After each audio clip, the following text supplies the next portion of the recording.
Men will say I'm fine while drowning internally. What does loneliness look like to you guys? Loneliness looks like not having people to turn to when in need, when desire, just for anything. I heard a quote once. These quotes, you guys love quotes. The concept of loneliness is a feeling. Being alone is a fact. You could feel lonely in a room full of friends. When you're struggling, who do you actually call or who do you not? Keep it to myself if I'm being honest. Do you feel like that's been working? Definitely not. What happens when you don't and time goes on and there's this thing you want to say and you don't say it?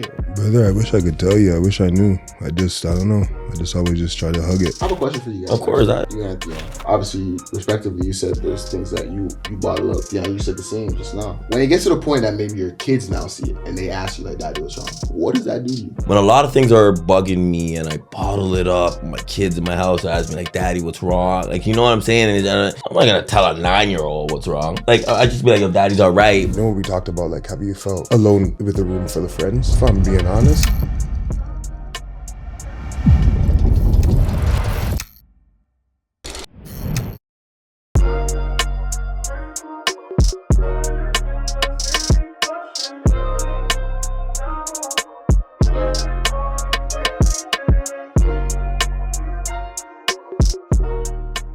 Men will say I'm fine while drowning internally.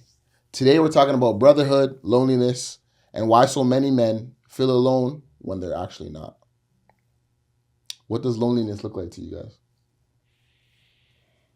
guys? Loneliness looks like not having people to turn to when in need, when desire, just for anything. Just being by yourself and just not having people there in the pivotal moments. I guess kind of you need them for whatever it is. I heard a quote once. Listen to these quotes, you guys love quotes. No, I might butcher it, but like it just, the concept of loneliness is a feeling. Being alone is a fact. So you say loneliness, kind of what Theon's saying. It's like this, I don't have anybody in my life. But it might not be true, but you feel like you don't. So you could feel lonely in a room full of friends because you don't feel like they understand, or you feel like you're pretending, or you feel like it could be all kinds of things. I think that's the scariest feeling in the world. To be somewhere, or one of, I should say, to be somewhere surrounded by people that you consider friends or more and feel like you're still there alone. Is it because you outgrew them? Or I mean, it could be a myriad of reasons, but I'm just thinking the idea of that feeling, right? For whatever reason, it could be whatever. Like, it could be the outgrow. It could be the idea that you can't. It's surface. You could be the idea that that they don't you feel like you're not understood. Like, it's just so many reasons. But before even getting to any of those reasons, just for example, right now, if I could feel like I'm in a room with people that, like you guys, that I care for, and she be like, yo, these guys don't get me. These guys don't understand me. They don't try to understand me. I'm here by myself. But there's 3 other people that I care for in the room. Like, that to me is wretched. That's scary to me. It is scary. And it happens especially with men. Like, I feel like the suicide rate for men is so high because there are men that are smiling on the outside, but painting themselves on the inside because they just feel like nobody understands. You know what I mean? I think that's why, like, men's mental health has been such a big thing. It's because it's like, men's are out here struggling, and then you hear about it and you're just like, oh shoot, that's what you were dealing with? But it's like we keep it to ourselves. It's another form of loneliness. It's like, I can't. Like, when I talked about, like, you know, in another episode, like, not wanting to put my problems on people, that's another feeling of loneliness. It's like, I can't because whatever reason I came up with. But it's a lonely feeling. Yeah. It's another version of it. What does it mean to you guys, like brotherhood? What does that word mean? Or that phrase or that statement, brotherhood? when I think of the word brotherhood, it's somebody that I confide in, I can lean on. And going back to what Tashawn said, like, I'm telling you my problems and I don't feel like it's a burden on you. Now, if I feel like I'm telling you my problems and I feel like that problem now has caused problems for you, I don't feel like, you know, necessarily you're not my brother. I just don't feel like we're on the same page as the word brotherhood. So For me, I just feel like when I heard the word brotherhood, it comes from like the word like love, both ways, right? Even though, I don't tell the man I love them, but they know that. So brotherhood to me is just somebody, that has your back no matter what, thick or thin. Dion, Steph. Can brotherhood be surface level? Yeah, I would say so. A good example of this would be playing professional basketball. Okay. So many times you go to war with all these people. These are your teammates. You're with them for 6, 7, 8, 9, 10 months out of the year. Becomes this brotherhood. We do everything together. And I think you can even speak to this with even like Big Brother or any other shows. You're with these people for however long. You build this brotherhood, this relationship. You guys do everything together. And it's like, as soon as that thing ends, it's no longer the same. It's like, oh, we'll always talk. Yo, I'm going to come check you in your city. I'm going to come do this. I'm going to come check for this. Whatever. But the day that it stops, it's not always the same. So let me ask you, Kent, I want to challenge you on that. So, because I've gone through that with obviously teammates, even friendships at university, whatever the case is, and it might be from a surrounding area that I'm around. But is that a person that you would call, because that's what makes it surface, obviously, like you said, but is that a person that you would call just a teammate or a school friend? And then maybe when you call it a brotherhood, that's just like an overestimation or overassessment of what that is? Well, I guess, it's like we're defining the term brotherhood, right? In that moment, those moments, those months, that is a brotherhood, right? Yeah. That's like you guys, realistically, you get me more than anybody else because we're going through the same things at that moment, right? So, yeah, it's surface level, but it is a form of a brotherhood. I like that. Okay. I was gonna say one thing that Theon says that kind of stands out for me there is kind of like we call that brotherhood in the moment, but it hasn't withstood the test of time. You know what I mean? I feel like life through over time brings us these trials and tribulations, and that when we're on a team in the moment feels like, yo, we're going to war together forever. Yeah. But it doesn't actually really happen. And there's probably some kind of heartbreak associated with that. Where it's like, it's just like, yo, it's done. This is just over. Yeah.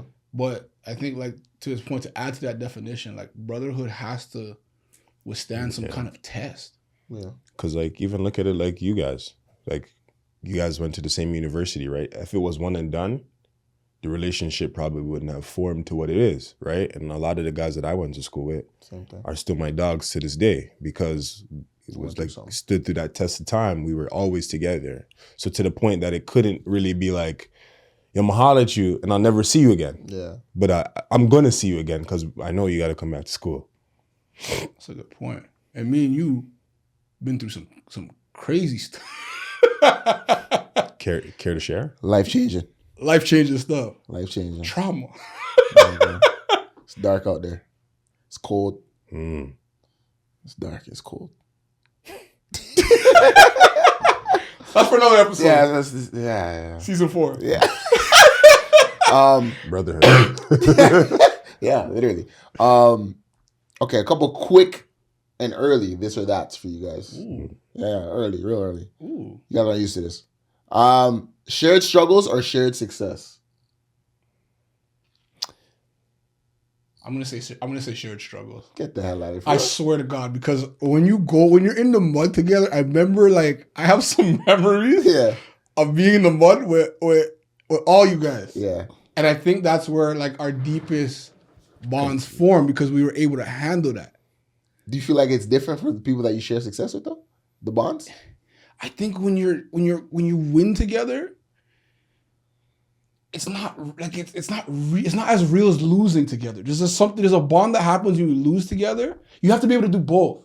But I feel like if you're able to lose together, that's the real test. If we all met when we're all up, I don't know if you guys are real. Yeah. Give me a fugazi. Surface level. It's surface. You know what I mean? Oh, we're winning. Everything's blessed. Like I feel like I've been in the trenches. True character comes out through struggle. Believe it or not, your character doesn't show through success. It shows how you made it. I think, me personally, when you struggle together and you come out, like Tashawn said, that mud, all right, cool. Now we know who we are. You know what I mean? Like you said, if I met you, you're successful, I'm successful. I don't know what shady business you did behind. And then now, you know, the deal went through. I see your signature on that. Yo, you did that to me. Yeah. You know what I'm saying? So That's what I'm saying. Like I remember Theon bailed me out. You do. It's a long story for another day. For season 4. I just remember me and Freck. I remember looking at, we're driving a car. There's no gas. We don't know how we're gonna get money. Like it's just, and you look back and it's like those are horrible times, but they're good memories in a weird way. Yeah. Because like we were in the mud, Yeah. helping each other. Yeah, and to your point, like remember in the last podcast when we were talking about well, now I just lost my train of thought. Would you get rid of a bad memory? For a good one. Yeah. I would never get rid of my bad memories. It's because, like you said, growing up and going through the mud and being like, bro, I don't know how we made out of that situation, bro. Why do we even put ourselves in that situation? But it's like, Shape the man up. as shitty as it is, it's one of those core memories, good things. Like, wow, fuck, I'm glad that you were there with me when we did that. Yeah. Okay. I was a shared success type of guy before you guys started. So the room changed you. What came to your mind about that? Shared success is, well, number one, I feel like when we define shared success, it's not always like the both of us are winning. I could win and then share that success with whomever. But I feel like that also does speak to somebody's character in those ways, because are you happy for me in that win? I was about to say. Are you a jealous person in that win? Are you humble in that win? Are you now gonna go bark? If I'm a person that won and you didn't win, but I bark louder than the person that actually won, like, sorry, if I'm the person that didn't win, Yeah. you know what I mean, and Freck won, and I'm barking for him louder than he's barking for himself, am I, like, it just shows about character, like, to me, a lot of the way, sometimes in those ways. So that's the way I was thinking of it, and what shared success looks like. But What was your image when you said that? Was it like I won and I'm sharing it, or someone else won and they're sharing it with me? Like what came? I thought about both ways. Yeah. That's why You thought about both ways. Yeah, Okay. I thought about both ideals. Where it's like, again, if now replacing myself again, being the person that actually won and then sharing it, the first thing I thought of was like, is this person that I'm sharing the success with happy for me? You know what I mean? And obviously, you might not be able to tell it off rip, but you know, down the line, of course, you feel those things. Are they genuine towards their actions towards you, or their feelings towards you, or people coming to me and telling me, like, yo, this person actually they don't really mess with you like that, to be honest. Like, they're talking this way or that way, or it should have been me, or any of those type of things come on. So like I said, character could be I never thought of it like character that. could be, you know, displayed through shared success. That's the way I thought about it initially. But then, like I said, you guys talk about shared struggle. I'm like, damn, I have a lot of good stories that way too. Oh, you see, you changed everybody's mind, because I never thought about that either. No. But that shows, once again, their character. And I can give you examples. Like, I went to the York University game to watch you guys play Laurentian. I had everybody move away because I was cheering louder for Laurentian, and I was like, "Where are you guys going? Are you guys not supporting over here?" Like, everybody left me. I was standing up by myself cheering for Laurentian when you guys were on Laurentian. You know what I mean? And for me, like, I'm always, if you guys are my dogs, I'm gonna cheer for you no matter what. I'm not gonna talk shit about you unless I'm gonna say it to your face. So I get all that, but I'm still going with the struggle story still. All right. Wow. A friend who shows up quietly or pushes you to be vulnerable. Pushes you to be vulnerable. So again, like another like accountability partner, or a person that just shows up quietly, lets you go do what you go do. I think both things are valuable though. But which one would you Give me an instance of showing up quietly. Like, what do you mean? If you have a friend that you know deals with hardships, damn, how can I better put that? And just like showing up and being like, I'm here for you. Yeah, you know what I mean? Just not really, But not really doing you know what I'm anything. saying? Like, for example, like if I'm a person that deals with losses or deals with mistakes harshly, right? Where if I'm a person that deals with, an example of that would be like, yo, I messed up, in doing something, and then the accountability person like, yo, you kind of really did mess up. And I was like, yo, don't tell me that. I know that already, right? Obviously, I don't deal with that attention or that acknowledgement from somebody else well. Like, especially, I'm a hard critique on myself. So a person that shows up quietly is like, yo, I know you know I messed up, but you're just here. Does that make sense in terms of that example? Well, I would want the vulnerability. I want you to tell me, regardless, even if it's a hard pill to swallow. I want you to be like, yo, you mess up in a moment. But it's also situational because there's certain people that I want to hear from that. Like, I want to hear that from you. Can't be any friend. Yeah. Yeah. Depends on who it is. Be like, okay, I'll listen, but. You were cooking, I was say, fire upon that bad man no swallow pill. But you were cooking, so I had to let my man cook. It's a tough dog. Like I said, I think both are valuable. I would definitely like the friend that pushes me to be a little bit more vulnerable. Word? Yeah, I'll explain why later in the episode. We'll circle back. Right? It was push you to be vulnerable or show Show up quietly. What you showing up quiet for, man? Move from that. Don't come try to show up quiet. Like, what you showing up for? To say I'm here for you? Essentially, like anything you want to talk about, I'm here. Lean on me. Essentially, and not really poke at you. It kind of goes back to what Theo was saying. It all depends on the friend. I would rather you tell me I'm wrong, even though I'm gonna be mad at you, even though you told me I was wrong, but we both I was wrong. Instead of you just saying, yo, when you're ready to talk, we could talk. Why'd you change your voice though? Because I don't want to hear that. Okay. You know what I'm saying? I'd rather you say, yo, are you ready for the real? Or are you still upset? All right, here, let me tell you what it is. Listen, I hear what you're saying. I'm not against you, but big man, if anybody's going to tell you, I have to keep it real with you. I'd rather the real than the fake. Okay. Tishan? I'm in agreement with what everybody just said. I think someone's pushing you to be vulnerable is actually trying to get beneath the surface as to what happened or like what you're going through or what you're feeling. It's like a different level of accountability, but I think it does take a special person to be able to do that with love and carefully, because that's not easy to do. It's not. You know what I mean? One of your friends is like upset and they're angry and they're wrong, and you being like, big man, you're wrong. Yeah. You know what I mean? It's definitely not easy to do, but yeah, I think I'd rather that for sure. Okay. So remember I said I was coming back to the idea.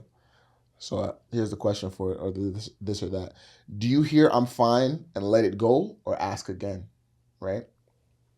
So the reason I say I'll come back to that is because there are some people that do take that approach where it's, the quiet friend or the vulnerable friend, but there are some type of people that even when they do ask or, try to be vulnerable with you or push you to be vulnerable, they're going to ask you if you're fine. You might tell them, yeah, I'm blessed, and they leave it there. Or, like Theon spoke upon in the prior episode when calling Fred, he said, yo, fam, no. We're going back to that. So that's the question I hear. Do you hear I'm fine and let it go? Or do you ask again? As a friend, like I said this before, I think we know when something's wrong with our friend. And I also think every situation is about the timing, right? Like going back to what Tashawn just said, look, if I came and I asked and they said they were cool or whatever, and it's just you leave it like that, but they're not, all right? So if you ask me, I would say it's all about the timing, right? Because the timing is the key. Like if I know you're upset and I came to tell you the real, did you really hear me because you were upset? You know what I'm saying? So it's like, yeah, you told me I was wrong, but don't tell me I'm wrong when I'm upset. It doesn't go anywhere. I'm not hearing you. It went in one ear and out the other. Now when you calm down, now it's the, yo, big man. Ready to receive the information. When I came to you the last time, I told you were wrong, but I could see it in your face that you weren't ready to hear it. Now, listen, I'm not saying I'm not with you, but let me tell you why you're wrong, right? Because you were too heated to hear what I actually had to say. So I'm going to tell you now, and this is why I'm your friend. If I can't keep it real with you, what's the point of us being friends? Yeah, no. Yeah, I had that one. Yeah. It's like when Tashawn knew I was heated. Yeah. And he's like, yo, I'm going to holler at you. When you're yelling up the gym? See, he knows exactly what. And then he called me and he's like, you ready to talk? Yeah. I'm like, what's poppin'? He goes, Freck, you were wrong. Yeah. Yo, we all knew that. We all knew that. Wasn't the time and the place to tell somebody when they're wrong. Right. Right? You have my back. Figure it out later. Right. And then we figured it out. Yeah, I knew I was wrong. But when I explained to him why I was acting the way I was acting, then he understood as well. Yeah. But he still said you were wrong. I hear that. I just feel like, again, and I'm totally open and honest with this one, I have made that mistake so many times with friendships. And they weren't surface level friendships either, but even though my response to that situation was kind of surface, where I would not ask again because I felt like the same way that I would like to be treated in those moments is, just leave me be, I'll figure it out. Right? Come to find out, that's something that's really eating at that person. And I could have just been like a shoulder to lean on, and I didn't take the opportunity to do that. I asked the one time, told me to bless. It's all right, cool, we'll move. Mistake. And I've done it numerous of times. But again, with evolution of life, I'm learning to become better friends. Like they told you, like the person told you, I'm blessed, and then you're like, all right, cool. Yeah, or you said I'm blessed. No, I left it there. Because of my response to that type of question to me, where it's like, yo, don't worry about it. I don't want to burden or whatever the case is. I'm fine. Don't worry about it. And I think that's one of the biggest issues is the word I'm blessed. Or a fine or whatever. Yeah. Because Tashawn always says, what does that mean? I don't have the answer. I said I'm blessed. But what does it mean? Are you just because you said I'm blessed, like is there more to that? Do you care to elaborate? Like, what do you mean I'm blessed? I'm blessed. If somebody responds like that, you know they're not blessed. So, well, I definitely made that mistake for sure. I think, like, to your point, like there's two parts to this in my head. Like, there's the asker of the question who has a responsibility, and then there's the person who answers it and says, I'm good. Sometimes, though, I feel like the question doesn't set you up for success. Because if I go to you and say, yo, you blessed? It's like I'm pretty much forcing you to say that you are. Right. You know what I mean? Where it's like when you ask somebody like, yo, how you doing? Yeah. Like, what's been going on with you? Or you get specific. Yo, I've seen you move it. Like, you're not responding to me in the same way. Or, you used to do this and now you're doing this. When you give specific examples, I feel like it allows you to really have the conversation. But I feel like it's almost a cop-out when we're like, yo, you good? Yeah. Like, you're almost backing up to, yo, you good? Yeah. Okay, yeah, I'm good. And then it's just done. So what if you're the person that is now the asker of the question, obviously. You ask a question in a way that is setting up for success. When you say to them, hey, yo, I know what you just went through, or I could see that it's bothering you. Are you okay? And your response is to what? See, again, the way you ask the question, you ask kind of a closed question. You know what I mean? So like a closed question is yes or no. Are you okay? Yes? Okay, cool. But if you like, yo, Steph, when I call you, you don't answer no more. When we do talk, you're giving me one-word answers. What's going on? What's been going on with you? Right. Now I'm opening up a question that you can answer. Then you can still say, nah, nothing. And then it's like, I guess what else can you do there? Bro, talk to me. What's happening? You're not the same as you were. Now you're giving more opportunity for us to have a conversation. But you have to be wanting to do that work as the asker. And a lot of us are not willing to do that work. I feel like as men, we're sometimes like, yo, grown man said he's blessed. He's blessed. That's a lot of. A grown man said I'm good. He's good. Yeah. You know what I mean? And it's like, yo, I asked him. What's I supposed to do? Be patient. You know what I mean? And that's what I think it comes down to. We don't have patience. Like you said, big man said he's blessed. I told him once, eh? Hang up the phone? Like, we only want to say things once. We only want to ask once. We only want to do things once. But it's like, there's a level of care and consistency, especially when we're talking about brotherhood. It requires us sometimes to do extra work.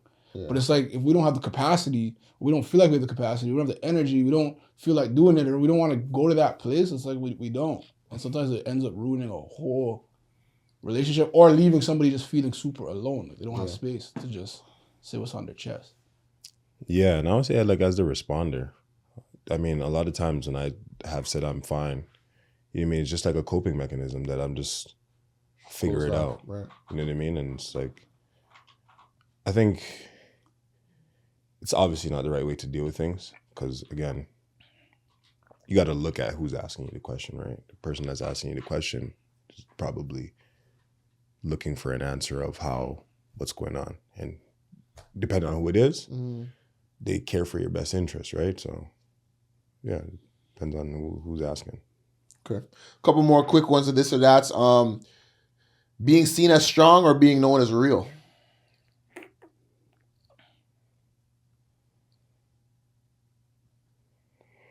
I used to think they were the same thing. I definitely thought they were definitely the same thing. I'd love to be known as real. Moreover than being strong, but my actions definitely don't tell that. I echo that. I'd rather be known as real. Sometimes being real can feel painful because you don't want to hurt anyone's feelings. You don't want to have the awkward, difficult conversation. You don't want, like, being real can be tough. And sometimes we're selectively real. But to be real all the time. Nobody likes the real guy.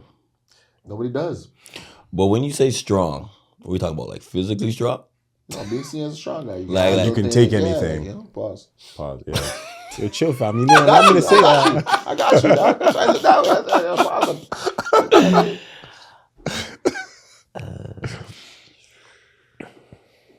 I'll come back to you. You look like you're having a real dilemma with that one. Me too.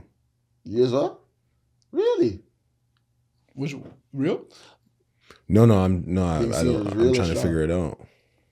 Well, tell me what you mean by strong But before you're I right. answer. No one likes the real guy. That's what I'm saying. I hear what you're saying. Because the reason why I say that, that part. The real guy ends the party. Cool.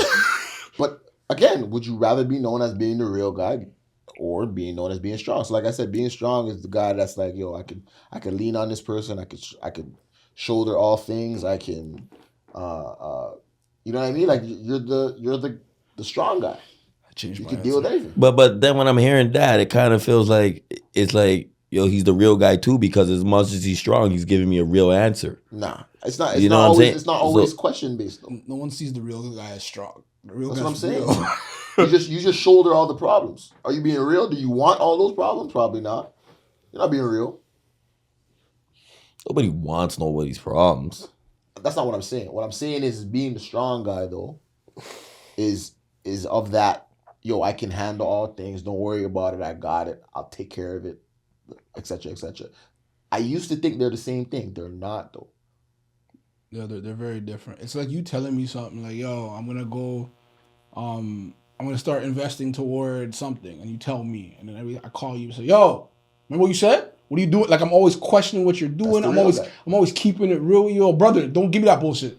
Like I'm always on you. It's like That's the real guy. being The that guy is it's It's a buzzkill. It is. It's a buzzkill. But what I'm saying is like the strong guy is like, yo, it's all good. I know Fred got it. You know what I'm saying?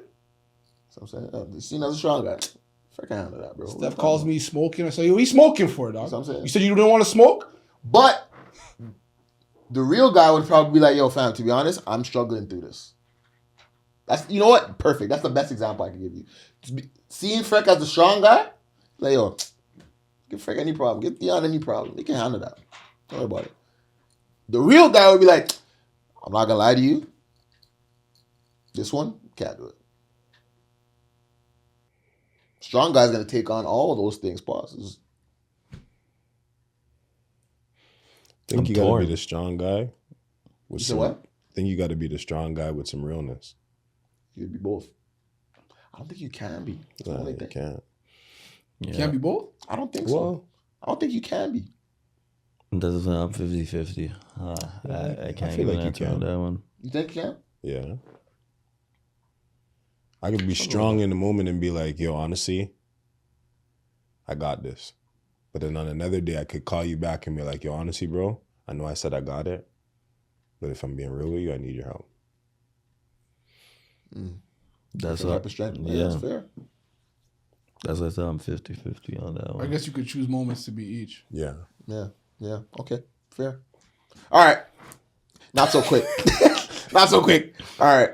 I want to give you guys my story. I told you guys before. I have a story for you guys. Holy, bro. Mic drop. I have a story for you guys. I'm going to be honest with this one. So it's not 2 and 2? No, I'm not getting no names up. You don't have to, but as long as the story... The story's going to check I out. love our Steph story. The story's going to check out, yo. Unfiltered. Story's going to check out. All right, Swear it let's down. go. No, you told us you were going to use names. You said you asked them and they said it was good. I said that? You did. Right, but you don't have to. You don't have to. That's all right. I'll give you one name. Homie Ben at the shop, seen? So at the shop, it's like this is Tuesday night. When do we talk? Thursday? Talk Thursday. Tuesday night happens, right? This story is going to lead into a quote, though, so you got to be ready. Be attentive. Listen to all things. So the story happens. He's at work. Works at a casino. See? No, deadass. Works at a casino. These guys know him? Yeah. They might. Won't buy. So anyway, they works at a casino. Tell me all the stresses of his shift, right? He works overnight, cool. So he gets home. This lady asks him, like, yo, how was work, whatever. He's like, it's fine. He dealt with a bag of stress. So I'm talking like there was a girl that actually had an issue and upper management came to him to now relay that issue to her. And then she didn't receive it the best. So now she's barking, going around different places. Can you believe this, that, and the third? And he has to manage all this. So now, again, this is like I said, he worked, I think it was a 7 to 7, something like that. So he came home now. Do all that stress. Upper management's telling him like, yo, why did she receive it the best? Yo, let it go. All this type of stuff. So he's doing all that stress from work. He's tired, whatever. Gets home 7 o'clock. Now his lady's waking up, starting her day. All he wants to do is just forget all the stress or go to bed. She asked him like, yo, how was work? He goes, it was fine. It's not fine. So I asked him, why didn't you just tell her? So the quote I have for you here is I say I'm fine to protect others. Because what can you do if I say I'm not? Fucking nice, right? I'm nice, right? But yo, so that happens to be a lot of the times what I hear from men. One, do you agree with that statement? Or what side of that statement are you on? That quote. And why do you feel like we do it? For one, it's 7 a.m. You don't want to talk. I'm going to be real with you. Mm-hmm. When I think about that, I also think about it goes back to the I'm blessed, right? Because now, what if someone says, when you ask someone, yo, you blessed? And then they're like, yeah, I'm blessed. But what if they say they're not blessed? Are you ready to handle it? All right, are you ready? You don't give somebody a chance, though. How are you going to make that decision for them? Is what my thought process was to that. Like, if you want to hear the whole dialogue from me, holla at me. I'll give you the whole joint. But it's a fact, because it's like we'll call each other brothers. In our relationships, we'll say we're a team. mm-hmm. But then it's like, how does that work if we're not really putting everything on the table? But as men, at the same time, it's like we're used to not putting stuff on the table because it's like, I got to handle it. What happened to us in the past when we did? So I'll give you, that's my thing to go into the strong thing versus being the real thing. The real person, like, for example, they say 7 a.m. I just want to go to sleep. You could have just answered the question and said, no, work wasn't good, but I'll talk about it in the morning. Or I'll talk about it when I wake up. Or I'll talk about it to you later. Right? That was the real answer. Strong answer was, I'm sure that's blessed. I'm going to bed. I'd rather be the real guy. 1,000,000%. That's just an example, obviously. But yeah, that's what I thought In of. that moment, you'd be the real guy? The real guy, as in either we talk about it now or we just like, you know what, it wasn't good. I'll give you a time and a place. We'll talk about it later because I can't talk about it right now. But I think like it would feel better to be able to do that than to feel like you're in a situation where you can't. Mm. You know what I mean? Like, and again, as a man, we always do the choosing for, like I said, it started. I'm fine to protect others. You have no idea what this person could do for you. especially if it's someone that you love and trust, right? You don't allow them the ability to now protect you back. You make the decision for you. Sorry, you make the decision for them. It's like, well, I'm protecting them, but you're hurting. How are you doing the protecting and the hurting? You don't allow somebody else to now protect you. You see what I'm saying? Now, again, in that moment, I don't know how much she could have done for him, but some reassurance, a back rub, anything could have been something that, helped him along his way with that. I don't know, but that's my thoughts on that. What do you guys say? I seen a video on this is actually where this guy was just talking, or it was a couple, and the girl asked the gentleman, like, why do you tell me like you're fine? And he was just like, because I just need to. That's how I'm built. I just need to figure it out. And then the woman was like, well, as your woman, you're not allowing me to come in and like plant these seeds and do all these things to kind of bring you back up to that level. I can't do anything tangibly that can fix something, but I can be there for you emotionally. And I feel like, yeah, as men, we don't really allow people to be there for us emotionally, because in our heads we could just figure it out. But sometimes I think we look like we when we ask the question like, what can you do for me specifically, you're thinking like, for example, I got fired from my job. Like, what can you do? You can't give me my job back, but in that moment, I can be there for you to like, yo, be a shoulder if you need to cry on, or like, yo, you know what? I don't want you to get depressed. Let's go out. Let's go eat. Let's just talk about what our next steps are. You know what I mean? We don't allow people to be there for us emotionally. Absolutely. I think it's almost like what Tashawn said, but on the other side of it, it's like we're setting somebody up. Like, to say that, like, what can you do if I say I'm not? We're setting somebody up to give us like the answer that they can't do anything for us. Right? Like, if I said that to somebody, there's obviously nothing, like Dion just said, there's obviously nothing tangibly you could do for me. You're not in control of that situation. But also, even if they were, you're not even giving them the space to do that. Right? Like, if my girl had a situation on her hand where she could go now and get me another job, and I went 2 days without a job, but she got me something else, I'm not even giving her the space to do that. You know what I mean? If I'm really worried about being out of work and not to be able to provide this, that, and the third, I'm not even giving it. That's just an example, but I'm not even giving her a space to do that. You know what I mean? So, yeah. Have you heard, like, I was at this men's thing the other day, and they were talking about, like, I think it was like 4 or 5 P's of being a man or masculinity. It was like provide, perform, protect, problem solve. There might have been 4 or 5.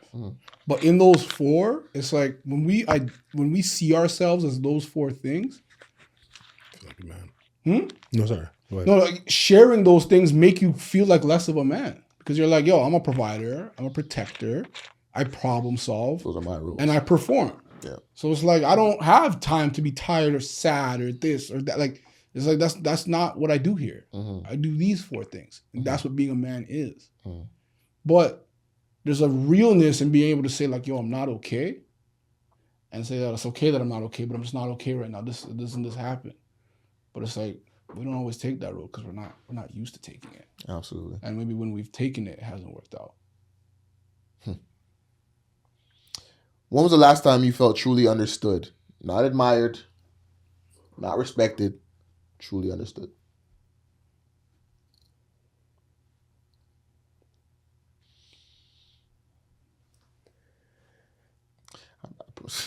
You said what? I put this question up, and I promise you, I can't remember my damn self. I just thought it was really impactful to ask.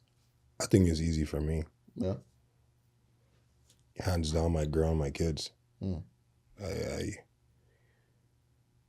feel like they have like a way of just appearing at a moment when I need them, and not even knowing that they're doing it, but just understand that, like, I need to hear, "Daddy, I love you," or "I love you, babe," like, or come outside and like hang out with us or whatever, or let's go do something. Like, I just feel like when it really breaks down to like understanding me and what I need and who I am, I want to say the 3 of them just get it.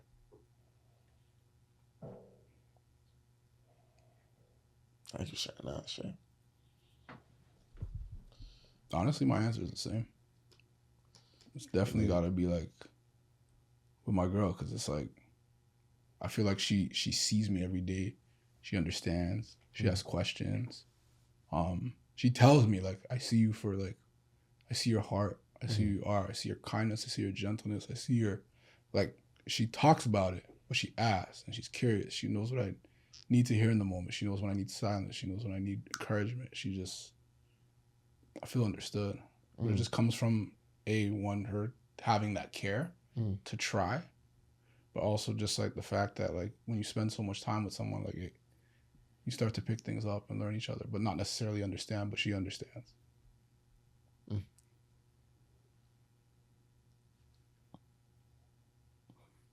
Those are two great answers. Okay. But because I would echo the same things they're saying, but I'm gonna go in a whole different direction with this. When you said truly understand, is it like they took time to understand and then they're like, oh yeah, now like it makes sense to me? Okay. Or is like you told somebody your vision and then right after the bat they understood it. So what I'm getting at is, so I coach basketball now, right? Yeah. So I'm gonna take this in a whole different direction. I told everybody my game plan and I told everybody what would happen. But I don't think they truly understand, because understanding something is also understanding the game of basketball, and a lot of people don't know it. Okay. So, I put out the plan there, and then now when they actually see it, now I think they truly understand. So no matter what I say now, I think they just believe in anything I say, because what I told them from the beginning is now working, and it's now it's like wow. You see what I'm saying? So like when you say truly understand, I think they understood my game plan, and then now when they're seeing it come to life, now like they truly believe in me and they truly understand.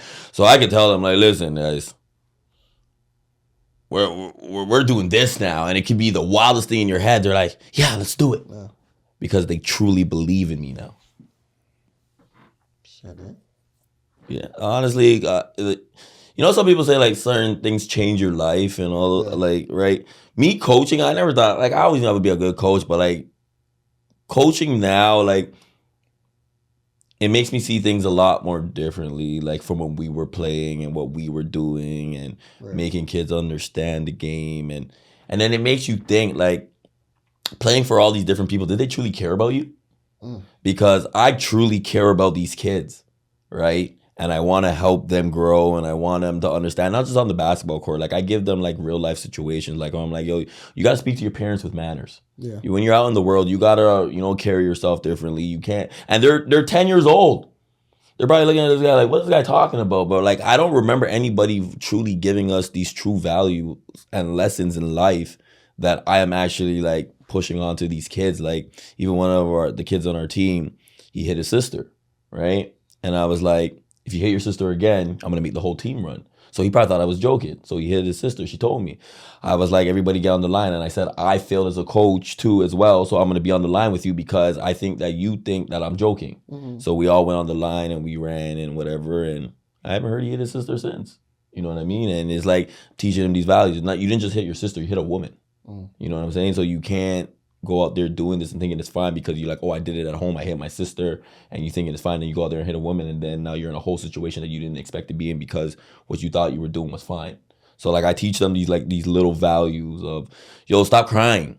I know things get rough, but the first thing not to do is to cry, right? Let's figure this out together. What aren't you understanding? So that's why, like, believe it or not, I don't think if the parents believe in me, if I spoke to your kid like that and you saw it on the sideline, you would be like, yeah, me and this coach got to talk after, but they truly believe in what I'm saying and doing. So, just like I said, I'm just going to give it a whole different angle.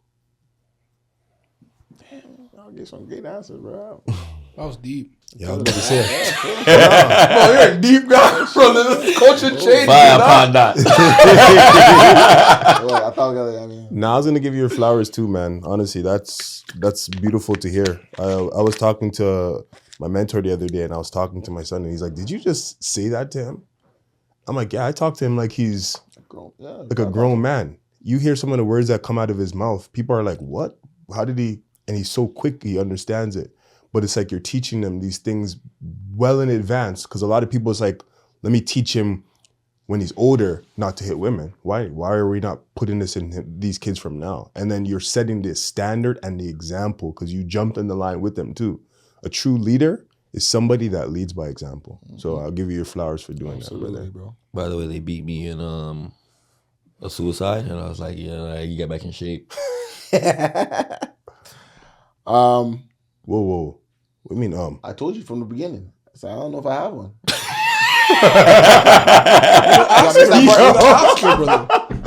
I know. Y'all didn't hear me? I said it from. I actually never heard you. I was like, I said, I don't know if I have one. I said, I remember even drawing these questions up. Yeah, he did say that. But remember, this is like, I don't have an answer for this, but I felt like this was so impactful to ask. This is like one of those I'm fine moments. Yeah. Dig deeper. Yo, I really have to sit here for a couple minutes and actually get to it. We have time, brother. Ooh. When's the last time you felt understood? Does that suggest that you're feeling misunderstood most of the time? So it's a battle between that being you misunderstood. can tell he's gone to therapy. It's cheesing me. I think it's a battle between being misunderstood and then also the idea of not letting people in. How you understood if you don't let people in, right? So that's my battle with it. So, but the question doesn't ask that. The question asks, when the last time? I can't give you the last time. So you framed this question. So You know what I'm saying? That's not what the question That's not what the question said. You want to read it? I have one more question for you. Go ahead. What is it that you don't want them to see? You say you don't let people in. What would they see if they were in? So cheese in the air. One more time. He's trying to divert from the question. What is it that you wouldn't want people to see?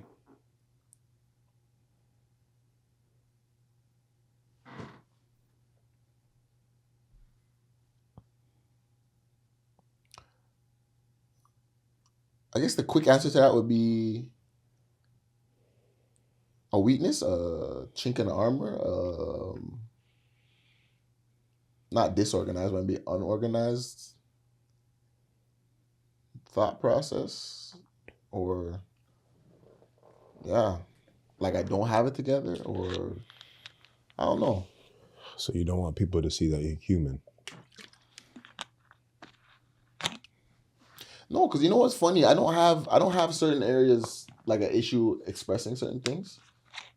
So it's not so much the humanistic side. I guess it's just more the idea of.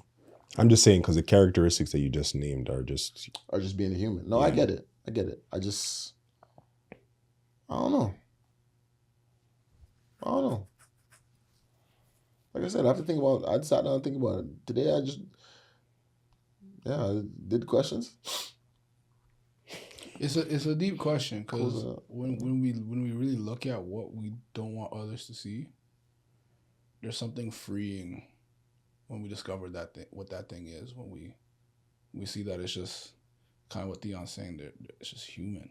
Like it's just, you know how you said you want to be that real guy. Mm-hmm. It's like getting to that place. There's like a freedom in that. Being like, yo, I don't have it all together. But we as men, we don't always let people in for that same reason because we don't want people to see that.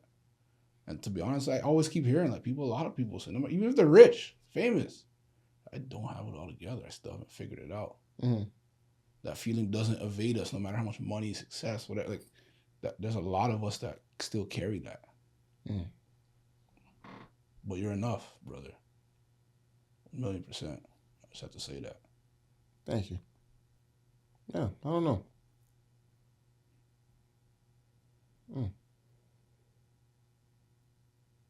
Okay. This is funny after that. Do you equate needing people? Do you what? Do you equate needing? Do you equate needing people to weakness? That's a tough one. Because if I had to put them together, society makes you feel like when you ask or you need help, even when like it's just little things, like it makes you feel like you're weak because it's like, you know, you could have done it yourself. Or some people run from the answer of hearing no. Some people don't like to, like for me, example, like I if you tell me no, I'm like, all right, I'll do it myself. But when I truly do need the help, or if I need you, or so, I would say,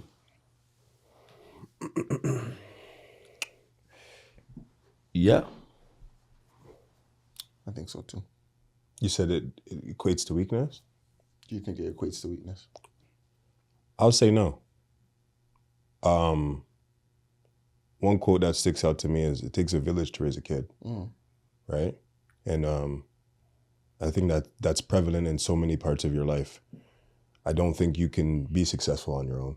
At some point in your stop, you're going to need somebody to, whether it's realign something, whether it's show you something that doesn't show up in that exact moment, but you're going to need somebody. Again, like I said, it takes a village to raise a kid. Okay. I echo what Theon's saying. Yeah, like there's so many times in my life where, you know, you saw somebody struggling and you hear about it after and you're like, why didn't you just tell me? And it's like, I would have seen that as strength in that moment. The not needing? No, the needing, the like you reaching out and being like, yo, this is what I'm going through. I would have said, it doesn't make you weak. It's like you're strong for actually being able to own this and be like, yo, I need help. Right. But I think one thing that I'm seeing in this is that it seems sometimes as men we can ask for help, but from people that don't know us. It's like we could go outside and ask a stranger, tell our stranger our problems, but the people who are really close to us, it's like sometimes we have a harder time talking to them. Because they don't want to be judged. Think so? 100%. Somebody that knows you, for example, Steph being the strong guy or the real guy, right now, I just told you all my problems. It's like, damn, Steph knows all this now.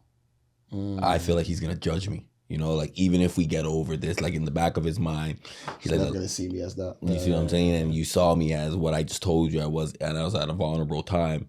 So as man, that's why we have those walls up where we feel like we need to be strong. And then I was thinking about what you just said. Sometimes it's not about seeing a stranger, or it's going to the right person, right? Because if somebody doesn't know what you're going through, or they haven't been through it, or you know, they have a different view on things, it's hard to talk to that person that doesn't believe. Like if somebody comes to try to talk to me about stocks, I don't know about stocks and I'm faking and I'm lying, I say, yeah, big man, you should put it into that and da da da da. You know what I mean? And or somebody comes to me and says, yo, because I'm not good with that. So, you know, my this person passed away, and like I'm not the shoulder to cry on, because I'm gonna be honest with you, I don't know what to say. Want to go for a drink, big man? Like I really don't know what to say, and I'll give you guys a perfect example. My partner, his my work partner. Let me say it this way. My work partner, because when I said partnerness and his, I don't want it to get, you know, going all over the place. My work partner, his father passed away, right? And for 3 days straight after his father passed away, he like mentioned it, like, hey, you know, my father passed away, because he knows that I don't know how to respond, but he likes to mess with me. So he kept saying, hey, you know, my father passed away. I'm like, yeah, I know. Then the next day, he's like, yo, you know, like I've been feeling down because my father passed away. Yeah, I know. He's told you that? No, like, yeah, no, like we're working together, and he like we'd be talking, and he'd be like, yo, my father passed away, but like he's messing with me because he knows that, like, because he asked me straight, he's like, why don't you speak on it? Because I'm like, I don't know what to say, right? And I told him straight, I hate to say it, I'm not the shoulder to cry on, right? I'm just not that guy. Like I'll tell all you guys this straight, I'm just not the guy, like. Because I'm type to be like, yo, fam, figure it out, let's move on and let's get it going. But that's not the right thing to say, because I don't know how he's grieving. Right. So because I don't know what to say, I stay quiet or we try to move on. But I'm not like, if somebody passed away, I'm going to be honest with you guys. I don't think I'm the guy to come to for that. I'm going to be honest with you. The person that I would go to is Theon. No disrespect to you, Theon. I think you're a little bit more emotional. You think you know what to say. You're the person I would go to. That's just me. You know what I'm saying? If I had another situation, I know I can go to Tashawn or I can go to my next boy. I can come to you. Like, I just know there's situations where I know I'm like, let me talk to this guy about it. Yeah. Where I feel like if that person doesn't know who they're going to and they're saying things, like, for example, you're coming to me and you're talking about green, you'll be like, oh, Terrell doesn't know what he's talking about. Doesn't know what he's doing. But I'm just not that guy. Yeah, sure. Actually leads into the next question. To be honest. When you're struggling, who do you actually call or lean on? Who you calling a big man? Depends on the struggle, to be honest. Literally. So that's why I said it kind of. It sort of depends. Does everybody have like one, for sure, undoubtedly one person that they could call on no matter what the situation? Yeah, I would say so. I got a group pretty tight. You know, I know who to talk to and for certain situations. Like, you know, even not even to go into like certain situations. I just know who to call at this point in my life. Like, it just comes down to that. I just know who to call.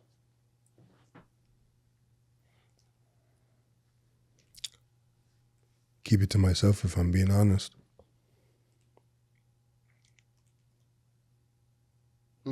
Like the situation that you're going through, or do you feel like that's been working? Definitely not. So what's stopping you from trying to reach out to somebody and having those conversations? Brother, I wish I could tell you. I wish I knew. I don't know. I just always just try to hug it, if I'm being honest. But do you feel like you trying to hug it, it's balling up, and then, like, you know, sometimes you might be lashing out or you might not, you know, like, for example, like, I know, you know, a lot of men go to the gym to try, because when I used to have this anger bottled up, I didn't even know I was this strong. I'd be pumping away. I'm like, if I had hit somebody, do you know what they would be feeling? So, you know what I'm saying? So when for me, when I'm hearing you say that, it's like, I think you should try talking to someone. No, I definitely agree with you. I do. I think sometimes when I sit there, I just try to get the words and it just never comes out, if I'm honest. I can echo that sometimes too, to be honest. I'm like, I want to tell this person so bad. I just cannot formulate a sentence to talk about it. But I can still talk to you and carry on the conversation. It just won't be that. Man, I should really tell this person. What happens over time when we don't do that? What happens over time? What you? Who? Me or you? No. So you're saying that See why you say like you have a problem with me? Yeah, probably. Is it me? You must have let it go. Big dog, let it go. I'm not sure. What happens over time? Like, what happens when you don't, and time goes on, and there's this thing you want to say and you don't say it? Like, what happens? What does it do? So the thing that I want to say, it might be like, I really feel like this person is deserving of knowing. It's just me and my own habits. I don't know how to break them. I can't. So it could be a situation where cry in the shower.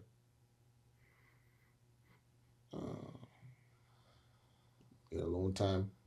Talk. I remember.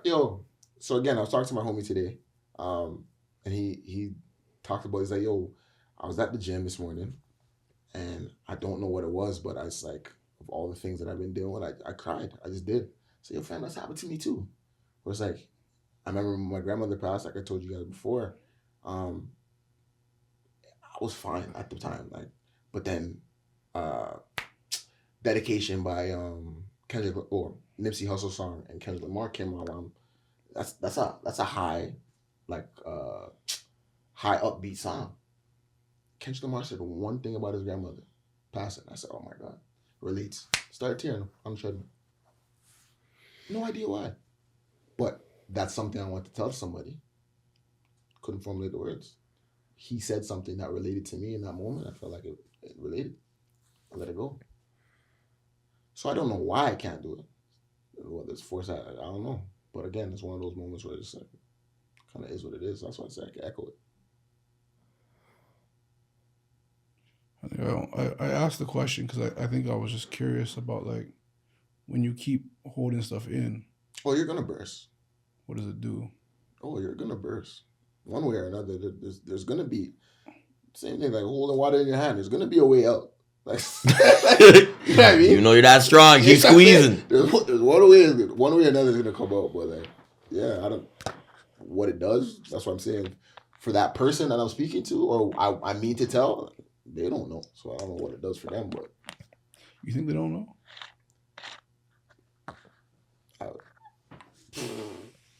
if they do, it's pretty unsettling. I would think. If they do know that there's like I want to tell them something or that something's wrong and I don't tell them, I know for me on the other side that's unsettling. If that were to happen, roles reversed, right? I'd be like, yo, I'm gonna ask the question. But if they never ask, I'm assuming they never know. Because I'll say this: I feel like there's nothing more unsettling than knowing somebody has an issue with you They can't tell you, and they cannot tell you I agree. because it eats you up every day inside. But do you know on the other side that there's an issue, or you don't know? You don't know for sure. But you feel But something. you feel something. Oh, It could, like, you know what I mean? Like someone's just hypertension around. I get what he means. Yeah, for You know sure. what I mean? And it's like, yeah, like it's a tough situation to be in on both sides. Mm-hmm. So what would you suggest that The person? honor I do. Yeah, like because they're holding it in. They want to let it out, but they don't know how to. If I had to say a step in the right direction, I would say if it's not having the conversation, which is ripping the Band-Aid off, I would say write it down. Mm. Because there's obviously words in your head, there's feelings in your head. What are you feeling? Write it down in a journal or like on your phone, Well, your notes, and you're just write down how you're feeling because it's a form of expression. Obviously, you're feeling uncomfortable saying the words to somebody, but one step might be to write it down or record yourself saying how you feel.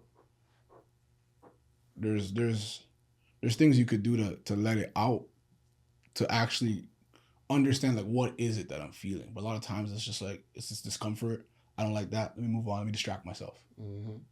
But it's like, and that's what I told you that Where does earlier. that work? Yeah, you know what I mean. And like, no, I'm listening because I'm there trying to think like, what do I do? Yeah. You know, like to let somebody know like this is what's bugging me without, because something that could be bugging you could now cause a problem in a situation that you guys are both in, right? Because like it's like you like you said, you don't know how to say it, but the only way to say it is just be real and hope that the other person on the other side receives it. Because I'm really trying to think for myself, like when a lot of things are bugging me and I bottle it up and I get all angry and like everybody around me knows, like, my kids in my house ask me like, "Daddy, what's wrong?" Like, you know what I'm saying? And I'm not gonna tell a 9-year-old what's wrong. You know, so like I just be like, "Yo, Daddy's all right." But then I'll go to the gym and I'm gonna be honest with you guys, like as much as I don't play basketball right now, basketball becomes back my therapy. Like I'm just out there shooting, you know. Then I go lift a weight, and then I'm like, "Whew, I feel great." And then like I come home like a whole new man. But is that the answer? No, because once again, it's kind of like still bottled up in there, and it's like I'm still angry. I have a question for you guys. Of course, you and Theon, right? Because obviously, respectively, you said there's things that you bottle up. Theon, you said the same just now. When it gets to the point that maybe your kids now see it, and they ask you like, "Daddy, what's wrong?" What does that do to you? For me personally, like I told you guys, even when we're on the live, I stop for a minute, like I snap out of, and I just like I'd say I lie. I'd be like, "Nothing bothering that." You know, I was thinking about something, and my kids are not stupid. Like, what are you thinking about? You know what I mean? Right. And I'm looking at him like, this guy's not stopping. Like, you're really trying to look for an answer. And then like I hate to say that out loud. I'm like, I'm just thinking about work. You know, Daddy's tired and da da da da. But like there's more to it, but it's like it goes back to, am I really gonna put all my problems on a 9-year-old? Okay. And what's your answer? To be honest with you, I haven't dealt with it yet. But I feel like for me, it's not as cut and dry. Like you spoke about your grandmother passing, and when we talked about like, have you felt alone with a room full of friends? Absolutely. If I'm being honest, my grandmother passed away. I didn't know nobody else that had to deal with that. Mm-hmm.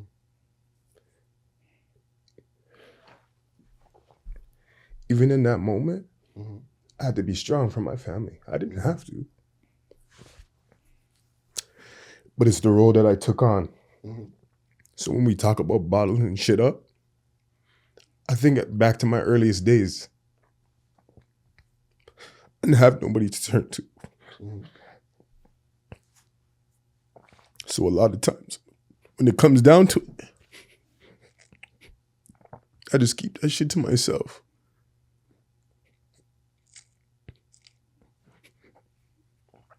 You ever want to talk about that shit, but I'm there for sure. That shit bothers me, that it bothers you. I don't know. See,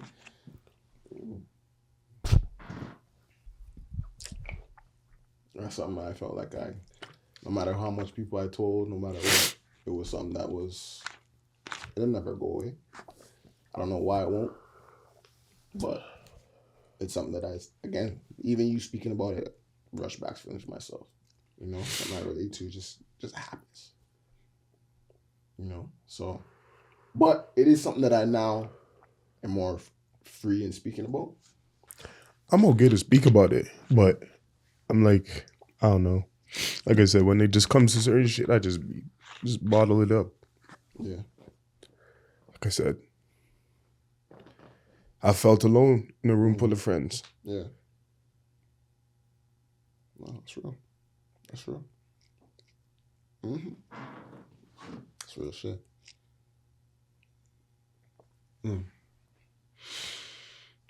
My bad. It's all good, bro. You saying you're bad for it, big dog? It's all good, man. I promise you. Appreciate you guys sharing that. I'll say this right now that, like, I still have my grandparents, but I don't even know what that, I can't even begin to explain. What I can't even imagine. It's just, I know what they mean to our families. So, no, I really appreciate you guys sharing that. Of course, huh? That's great. Because, like I told you guys, like, couldn't even look at you guys. I'm looking straight. And because I told myself they're not getting me again. And I look over at these, I'm like, they're not getting me. I'm not looking. I'm not trying to look at fruit. I'm not trying to look at anybody. I'm looking straight. Yeah. Because I lost my grandpa. We're looking at like 2 years now. Mm-hmm. And like I said, I don't know how to deal with it. It's real, bro. Truly saying, it's not something you get over. I'll tell you that. But just learn to deal. Just do. Again, I don't know if that's the one thing that you can't share or there's multiple, but I definitely feel you with those situations, especially. Like I said, there's some things that you just feel like you just hard to express, and people, you honestly, again, you just go back to the thing of like these people that I'm around can't possibly understand what I'm going, but you don't know that until you do express it, So, and it's freeing for you, honestly. No. Take that from me. Take that from me, honestly. It's freeing for you. No matter how much you talk about it, tears roll. I can guarantee you it doesn't stop. But it actually is freeing to speak about it, to let the emotions out, even if it's to somebody that you just tell them, I don't need a response. So, yeah, bro. Yeah, okay. Just hear me. Woo! Didn't expect that, eh? Not at all, gang. Not at all. Not at all. Which emotions do you struggle with most to express to your brothers? Repeat that. Which emotion? Which emotions do you struggle with the most to express to your brothers? So obviously you can express the happiness, the joy. Mm-hmm.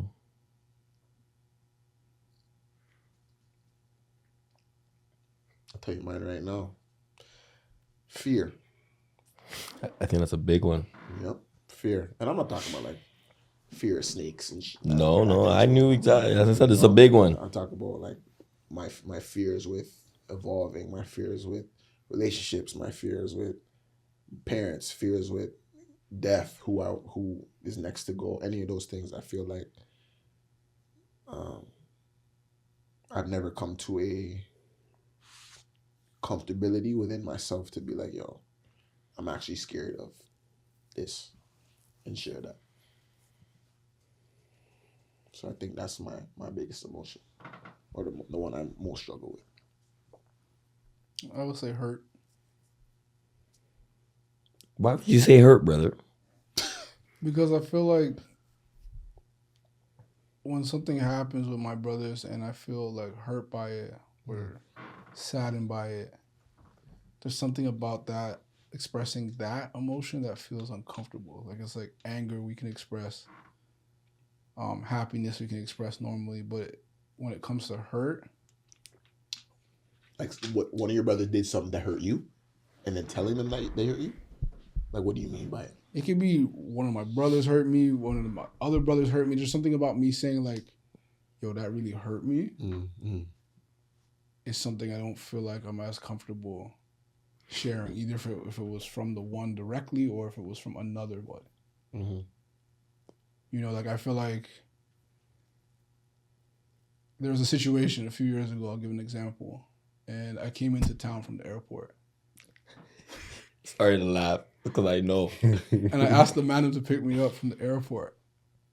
And everybody was just kind of like, yeah, I'm busy. But I remember just feeling like so hurt by it. Mm-hmm. And it took me a long time to feel comfortable to share that because I just like, it seemed so trivial, like, oh, that really hurt. But it was like, it wasn't the fact that, oh, it's just the airport pickup. It was the fact that I didn't live here. And that you want to come home and the first people you want to see are like people you love and care about. And it just felt like everybody was just like, Couldn't show up for you. yo, I'm busy, dog. Like, I'm working. I'm busy. Like, Mm-hmm. it just didn't feel like it was meaningful. It didn't feel like the love was there. It didn't feel like, because I felt like if the roles were reversed, I would never do that to them. Mm.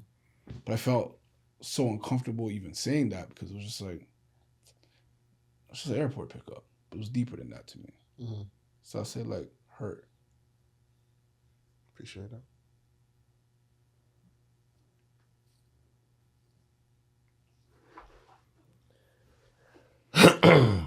I like both yours. I like Steph's fair, and like when I think about fair too, it's like because you don't want any of your boys judging you in like in a bad way. So when I think of fair, like my like fair in general is just like goes back to our conversation where I was so like into like being a deadbeat, right? And it's like that's my biggest fear. Anybody looking at me, associating me with this the deadbeat. So like, and with the hurt, I think I struggle with that the most, telling people I'm hurt. Cause that's why I couldn't answer the strong or the real thing. Like, cause when I'm hurt, I don't really tell anybody I'm hurt, and it goes back to I'm hurt, right? But it's like I don't really know you're hurt. I think you're hurt, but it's like, tell me why you're hurt. And it's like, I won't tell you, but I'm hurt, right? So like those are the hardest things for me to express. Trying to think of more, but drawing blanks on them. So that's why I really like your guys' two answers, and I hate to like piggyback off of it, but those were the two that really like when you first said it, that popped out in my mind. So, and I think I'm always gonna struggle with those, right? Like, and the reason why I go back to Debbie, because I feel like sometimes like when like teaching your kids things is like, for example, like teaching them they're always not gonna get everything they want. Like we be walking in the store, and because like I want my kids to not have it, even though they don't deserve it or they don't need it right now, I'll be like, yeah, I get it, whatever, let's go, right? Just because in the back of my mind, I'm like, am I being a good father? This is like some deadbeat ish. Like why don't I just get it for your kid? You could get it, right? But I'm also not teaching them values of things. I can just teach them. Like every time we walk into a store, my son's like, "Can I have this?" Yo. And then I feel like me being my mom, right? When she like, yo, when we go out the store, don't ask for nothing. And then like I have to start telling her, yo, you want everything? And the message, yes. so you know what I'm saying? It's very tough for me to tell him no. Yeah. And then I hear Sean talk about hurt. I'm like, damn, that's a good one too. Like, you know, I don't explain to the man when I'm hurt. You know. You should, yeah. It's just that, right? So appreciate the answer too. I would echo that too. Hurt, definitely. But like not to harp on it. You guys made valid points. But I would say struggle. I know it's not an emotion, but like struggling with like not feeling like enough. And I know obviously we don't all have it figured out, but that's an emotion though. I can't remember what it is, but that is an emotion. But yeah, continue what you're saying. Sorry. There's yeah, because like even sometimes like when you're like, yo, I just don't understand, like you played in front of this and whatever, and then like to me sometimes it doesn't translate in my head. It doesn't translate to a different arena, you know.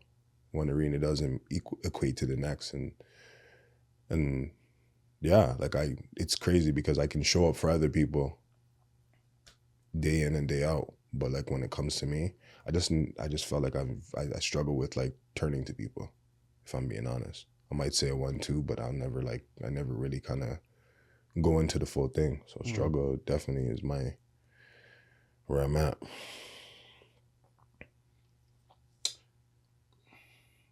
I don't know if it's exactly this, so correct me if I'm wrong, of course. Like an inferiority complex type of thing, like where it's like the way you're describing it, I don't want to place that there just because it's like I don't think you mean comparing to the next person. It's literally just the things that you may be doing that you feel like, are you doing it good enough? Shame. Yeah, like you know what I mean. I think it'd be more be the shame part than it would be the inferiority, because I don't think you compare it. But again, correct me if you're wrong. I don't see that from your character. I've seen it because I felt that as well. Where I'd be around people that are doing things like minded as me, and I'd be like, yo, and compare my work. Did I do as well as they did, or how are people gonna see it? Are they gonna match my work? I gotta choose mine versus theirs. So I always describe myself as an ambivert. I'm an introvert. I'm an extrovert in certain parts. Mm-hmm. I'm an introvert in a lot of other parts.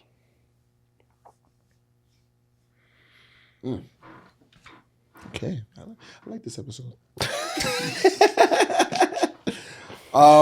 Some takeaways that we have from this episode. I could start. Isolating when feeling inadequate or small. I feel like that's a male trait through and through. That's something that we need to, obviously, all men, myself included, work on.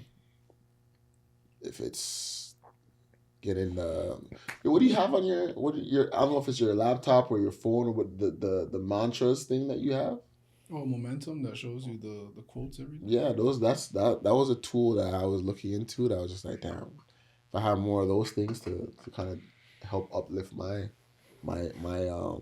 morale, or however, whatever word you want to place there. But yeah, that's definitely one for sure for me.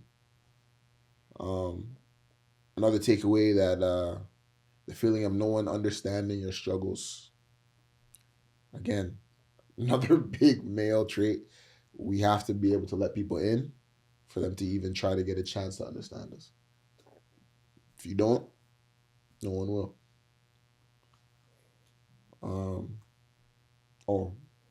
This is my last one. You guys could definitely try it, but Brotherhood creates permission. So when I say that, Brotherhood creates permission to be seen, to be heard, to be understood, to feel loved, to be valued, whatever adjective you like to place there. But Brotherhood creates permission. So those are my takeaways. Still know the takeaways, big dog. Like, I like what you said too earlier. You said alone or loneliness is a thought. What'd you say? Loneliness is a feeling. Being alone is a fact. I don't let that go missed. say it again, big dog. Loneliness is a feeling. Being alone is a fact. So if I'm alone in a room, no one's in the room with me. If I'm lonely, I'm feeling lonely.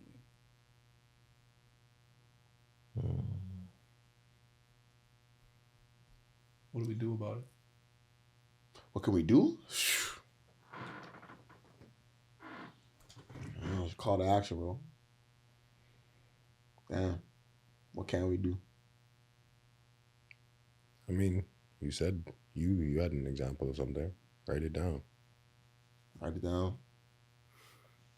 Record a video. I don't know how that's going to work. What do we do at the end of the month? Every month? Oh! Guys' night. I think that's where, it could start from there. Come on. Come to guys' night. Right? Guys' night. Last Thursday every month. More like-minded people in the room for sure. Exactly. Takeaway from this episode. There's been some huge highlights. Huge highlights. The one was, like we bottling up our feelings, having no one to talk to. And, we still can't figure it out. Tashawn made a good suggestion of like, writing it down. Mm-hmm. So like that, what Theon said, I think that was a huge takeaway. Until we figure out that answer, come on, every Thursday at the end of the month, and we figure it out together. Yeah, for real. For real. Check out Mind State U at Instagram. Find all the stuff that you need to find out for upcoming events and guys' nights. But remember to like, comment, subscribe. Little button right here. Till then, see y'all again, man. He's a guy. We out.